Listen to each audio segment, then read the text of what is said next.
What to do in case of emotional abuse, especially in an online environment? See, there was a recent post somewhere, and well, it went all around the world about a Japanese streamer girl who was brutally murdered during one of her streams. However, there was a YouTube video designed by someone who knew Japanese very well and presented all the proof that the authorities leaked after the murder and, well, after the perpetrator has been jailed.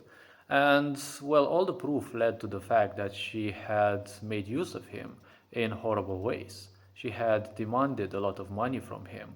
And, well, while he liked her a lot and was way older than her, the point was she actually used a lot of emotional manipulation. She used all sorts of codes like she wants to take her life, she wants to die, she wants to do this and that. While you just listen to such a video like mine and you might probably think, well, that shouldn't be much of a problem because everyone on the internet can say everything they want, right? You never know if it is true. But the problem is when people are karmically hooked to something, there will be no discernment for them.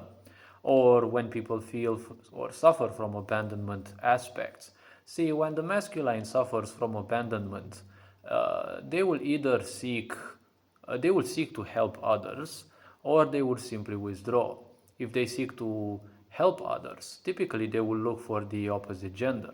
They will either give money to random girls, or they will seek a financial dominatrix, or whatever they call it. These are the general tendencies, and, well, whatever people may say, they will most likely end up around the same ideas. If we are to look at this in society, see, the law isn't designed to support life. It is designed to support the illusion of safety that a lot of people, especially narcissistic tendency people, have. See, the problem in this society is that from a life perspective, if we are to look at it, a murder isn't as bad in a way compared to the idea of emotional and or physical abuse. Because from a life perspective purely, I'm not saying it from any other point, if we take one thing into account, if someone, let's say, is murdered, let's prefer not to happen, but should this happen, everything that that person had in this world is now finished in the end. They no longer, I mean, their link with everything that they had in this world is finished. They are no longer around this world because their physical body has been destroyed. And, well, obviously, from a life perspective, they have ended their business with everything that they owned, everyone that they knew, and, well, also everyone that they also didn't know. But when it comes from an abuse standpoint, well, the abuse will have much more penetrating effects. It will have a much more damaging effect, and it will leave scars that will most likely go on in other lifetimes as well. So the problem with perpetrators, I personally would treat the idea of emotional abuse, especially if it is proven to have gone through very lengthy periods of time, and typically this is hard to kind of replicate in many situations. Well, I would treat that as worse than murder in the end. Now, well, the legal system has to, be responsible and, conduct changes on how to, you know, um,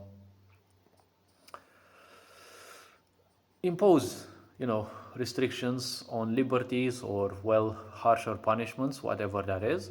But when you look at life from this perspective, there are two situations, two kinds of people. Murderers, well, they will leave a trail of dead bodies. Unfortunately, it happens all around the world. But the problem with emotional abusers is that they can do it even online. While a murder, well, you can do it from a distance if you have some occult knowledge, but that is extremely rare. But if we are to think a bit about emotional abuse, it will typically tend to create monsters worse than, the people that are doing it. And they tend to do even more. The problem is there are so many of these people doing their dirty work on the internet. Women or men, children, whatever they are, anyone can have access to a computer and make use of emotional abuse on others. The female streamer who was mentioned in that was proven that, well, she had been abusing him emotionally for around 3 years. She was charged legally by the guy, but, well, the legal system didn't do anything. She was told by the legal system to give him all the money that she owed, and she owed him kind of around $20,000.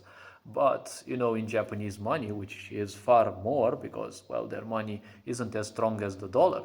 But the guy also went through rents, right? He lended money. He lent money from multiple companies to give her money because she was constantly telling him that she had, different troubles, and, her sister was pregnant and she needed money.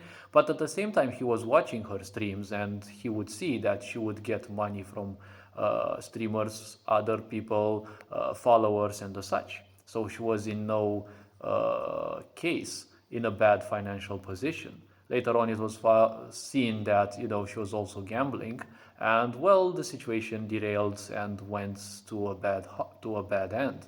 But when you meet such people, the question is, see, a lot of people ask what to do when you find emotional abusers. I would answer with a question: how do you find an emotional abuser? Because when you're karmically entranced, when you're karmically bound in a way, let's say, or drawn to such a person, there will be no discernment. You will do everything. Life will guide you straight forward. You will suffer as much as it is needed so that you break out of the comfort zone that you have created around that idea, most likely in this life by giving up your hope, and or in previous lifetimes. But as I always say, it is preferable to always take into account this main life only. Previous lifetimes have their influences as well. So the question is, one has how to find, actually, that's the question, how to find out you're being emotionally manipulated. They will ask all sorts of kind things. But if you want to deal with online friends, especially if they're streamers, do some research. See whether they actually gain money. See where they post. What people do tell them, because you never know.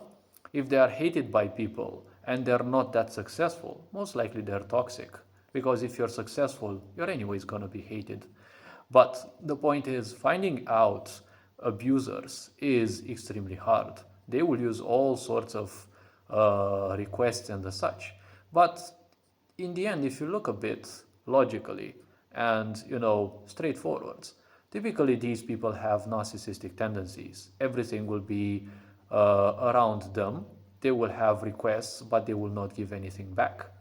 Always be reclusive when it comes to them giving you money, because in the end, you work for that money. It is hard earned. So the question is, even if you have a business and you have like 4, 5, 6 figures, and one of these people is asking money of you, well, if it is a very small sum, I mean, you're already having a business, why not? You can give. But always see how they react. They will always react cutesy and such. But the question is, these abusers will most likely also have other people. Because if they're asking money from you, what makes you sure that you are the only one they're asking money from? Yes? Because anyone can talk to anyone, especially through social media. So the question is, don't just give in to their requests. If you see red flags like them requesting money or them constantly, blowing all their anger on you, or, well, let's say you don't know that they're also talking to other people, and, it's all about you and the other person. See, if they're always, gaslighting you, maybe if they're always saying that it's your fault, if you're always acting in negative ways like this, they're always requesting things, they want attention, all of these are red flags, right? They're always pissed that you didn't talk to them at the right time. See, you don't know that person necessarily in real life. Yes, you know them in real life, obviously, because this whole life is real life, but you know them through the virtual world, not body to body, one in front of the other. So this is a huge advantage. If they just keep showing all of these red flags, that they're always pissed, they're always complaining, they're always moaning, they're always using quotes like they want to commit suicide or things like that, all sorts of emotional plays like this. In the end, you have no freaking proof that they're actually planning to do that. Yes? And in the end, let's also look on the other side. Let's say they actually intend to do that, but you're on a different continent. You're in a different country, maybe in a different city. The point is, it is much easier for them to commit those horrible deeds that they're telling to you than you can actually reach them. Yes? If they're very close friends, always care for them. If you live like a few houses from them and such, yes. If you know them up close, in physical walls, I don't know how to put it. If they're close to you, physically, geographically speaking, you live in the same town and such, they are much easier to care for. But someone who is far away, you have no fucking control what they do. And never forget the one thing most important to every one of us. Every one of us is mortal. Never forget your mortality. You may have so many online friends that you only use the online to, and you don't know their phone number and such. Also, international calls may be very expensive at the same time. So the point is, should someone perish, anyone, it will happen to you, it will happen to me, it will happen to anyone.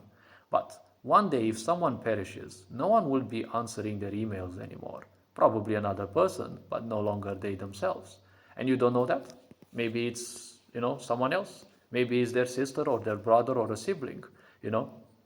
Every time they reply, you don't know if it's specifically that person unless you actually chat through the video camera, and you see one another through a video camera. But if suddenly someone's life, let's say, ends, well, then there's this little question in the end, right? Who will answer their mails? You will no longer get any reply. Maybe they blocked you, maybe they no longer want you. Your mind will go haywire and such. But, the point is, don't forget things like this. People who demand a lot, see, if they ask things from the internet, also try to ask some things in return. Why not? If you are the giver, why not make sure that they will give you something back, right? If they want money, give them a tiny bit and tell them you will give it in tiny bits. But by the time you give the last bit, they should start giving something back. Because in the end, money is very important. A lot of people kill for money. Most of the money in the world is blood stained anyways. So all this being said, hopefully this video raised a bit of awareness. Yes, I know it was a bit all over the place. But this being said, take care, enjoy life. And this being said, Ferenc Board signing out.